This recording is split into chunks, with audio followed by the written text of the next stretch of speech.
En agosto del 2008, Target, una de las cadenas de supermercados más grandes de Estados Unidos, tuvo que pagar $6 millones tras alcanzar un acuerdo en una demanda colectiva por no hacer accesible su página web para personas con discapacidad visual. Pero este no es un caso aislado ni exclusivo de Estados Unidos. Por ejemplo, en España, la aerolínea Vueling fue sancionada en 2019 por parte del Ministerio de Sanidad, Consumo y Bienestar Social por incumplir las condiciones de accesibilidad para personas con discapacidad en su página web. Multa que, por cierto, terminó siendo confirmada por la Audiencia Nacional en 2024. Y es que la accesibilidad es un derecho, y tanto a nivel nacional como internacional tenemos leyes que lo regulan. Pero ¿por qué la accesibilidad es un derecho? Bueno, pues porque la accesibilidad garantiza que todas las personas, independientemente de sus capacidades o contexto, puedan utilizar los entornos, productos y servicios de forma autónoma y segura. Y puede ser que tú te estés preguntando, ¿pero de verdad a tantas personas afecta que algo no sea accesible? Pues mira, solo en España ya tenemos que hay 4,38 millones de personas con discapacidad. Es decir, casi 1 de cada 10 personas en España tiene alguna discapacidad.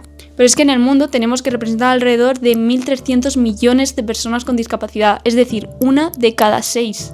Esto significa que si nuestros entornos, productos y servicios no son accesibles, estamos dejando fuera casi al 16% de la población. Y es por ello que este derecho está recogido en la Convención sobre los Derechos de las Personas con Discapacidad de las Naciones Unidas, en concreto en su artículo 9, donde establece que los Estados deben de garantizar el acceso a la información, la comunicación y los servicios, incluidos los digitales, en igualdad de condiciones. Y para poder garantizar este derecho, como ya he dicho, existen leyes que lo regulan. Por ejemplo, en Europa tenemos normativas como la Directiva de Accesibilidad Europea 2019-882. Y en España, esta directiva se ha traspuesto principalmente mediante la Ley 11/2023 del 8 de mayo.